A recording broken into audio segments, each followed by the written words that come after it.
Special editions, trims, and packages have been available for decades across many types of cars. Minivans, trucks, roadsters, hatchbacks, sedans, it really doesn't matter. Some can be very in your face, like the 2005 Ford Mustang Yankees edition, and others not so much, like the 50th anniversary Mercury Sable. They are still very popular to this day. A more recent example is the GMC Sierra Harley Davidson edition and the Star Wars Nissan Rogue edition. Then there's limited time offerings. For example, the Geostorm had a hatchback configuration for 2 model years, the Dodge Shelby Dakota was available for 1, and the Impala was the last domestic car to offer a front bench seat. I do my research and try to find some of the strangest or obscure additions, trims, features, and packages that have ever been offered. Chances are, even if you're a car enthusiast of over 3 decades, whatever the case may be, I'm sure there's going to be some stuff you've never seen before. This time I'm featuring Ford Motor Company, and if you like to check out other brands, there is an entire playlist dedicated to this series. I don't have any other series on my channel, just this one, and it's because these are some of my favorite videos to make. If you're new, first, thanks for tuning in, and second, the layout in which I will be presenting will be in chronological order starting in 1983 and ending in 2009. With all that said, here are some of the strangest editions from Ford, Mercury, and Lincoln. A viewer told me about this edition a few months ago, and I would have never found out about it if it weren't for them. It being the 1983 Ford Ranger Larry Bird edition that was exclusively offered at Robin Ford in Foxborough, Massachusetts. I think most of us know who Larry Bird is, one of the most iconic players in franchise history. He played for the Boston Celtics, and this dealership wanted to dedicate a special edition to him, maybe as a special thank you for winning the championship a few years prior.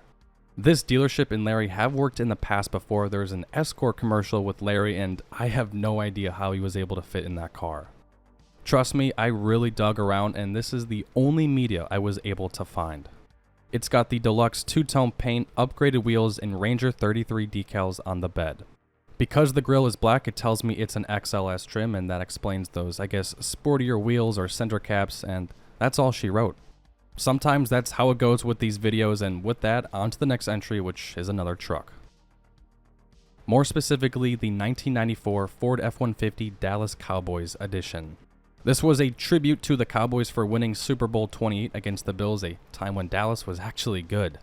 It being a 94, we are on the 9th generation of the F-150, one of my personal favorite body styles. The 10th gen was a little bit of a fall off, as was the 11th. I'd much rather have a Dodge or Chevy during those times. I digress. The Cowboys edition was limited to 900 units, and I was unable to find the MSRP of the package, and from what I've seen, they either had the 302 or 351 under the hood and could be had in 4-wheel or rear-wheel drive. With it, you got Cowboys badges on both fenders and the tailgate, number badge on the dash, and gray rockers with a blue body. Surprisingly, other than that plaque, there was nothing special about the interior. For 2016, this package was, I guess you could say, revived, but this time it was limited to 400 units at select Ford dealerships in Texas, and you got more cowboy stuff tacked on. Next is the Mercury Cougar Predator SS that was offered to dealers from 1994 to 1997. There's not much information out there on these because I'm guessing no one wanted to buy the package. It came with a full ground effects kit, rear spoiler, vinyl Cougar Predator SS lettering on the lower half of the doors and trunk lid, and that's pretty much it.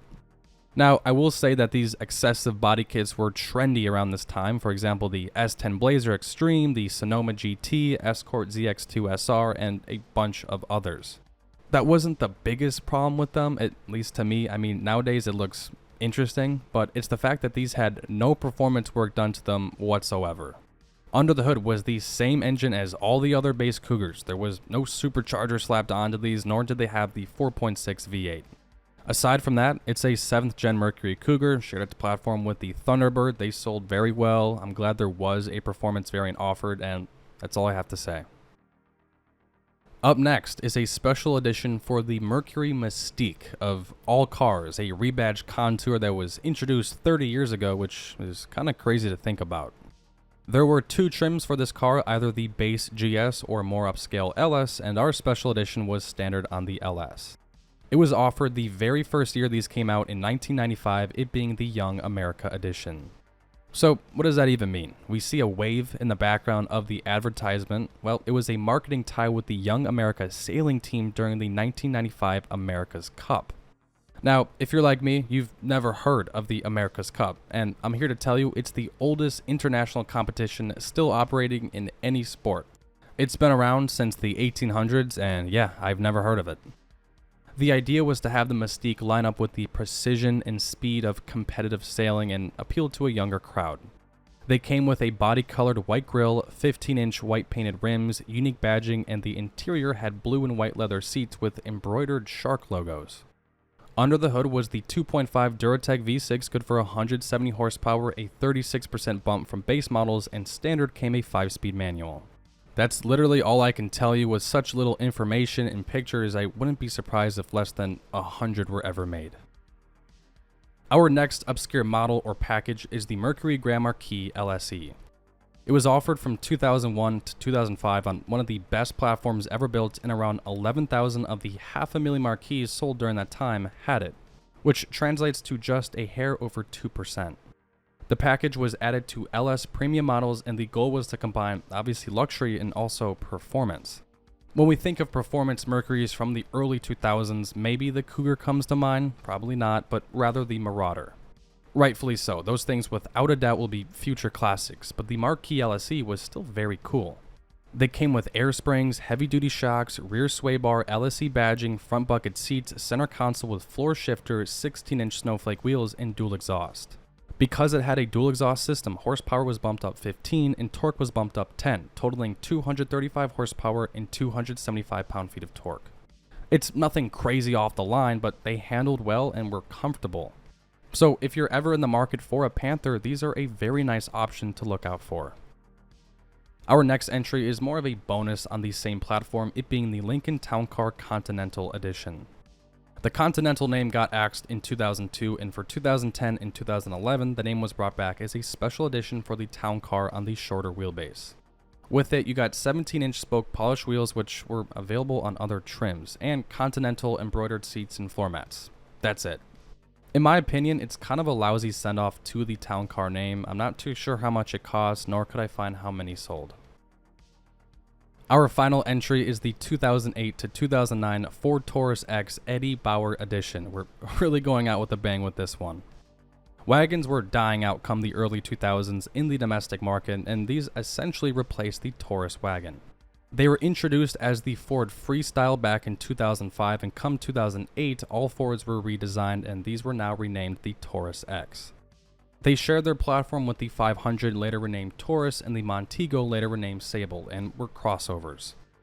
The Freestyles came with an underpowered V6 and a CVT transmission, but these had the 3.5 Duratec V6 that made over 260 horsepower and had a 6-speed automatic.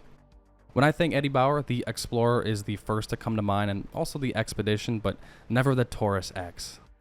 It was the outdoors themed trim, like the 90s Jeep Grand Cherokee Orvis Edition and the LL Bean Edition for some Subarus. They came with beige cladding, colored key doors, two-tone leather seats, and other luxury amenities tacked on top of the base SEL trim.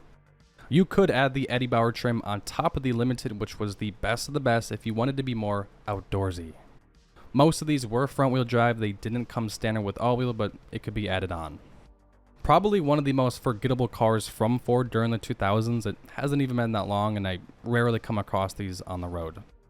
In 2007, 40,000 units sold, which is okay. In 2008, that number was cut by 50%, and for their final year, just 6,000 units were sold.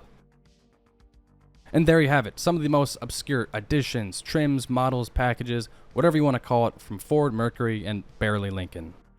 These videos are possible because of you guys. I read just about every comment, and occasionally I'll come across something I can use or even make a video on. The Malibu M80 was an example of an entire video dedicated to a single comment from someone. I really appreciate the support, and with how things are going, I think by this time next year I'll hit that 100,000 subscriber mark I've been dreaming of for the better half of a decade.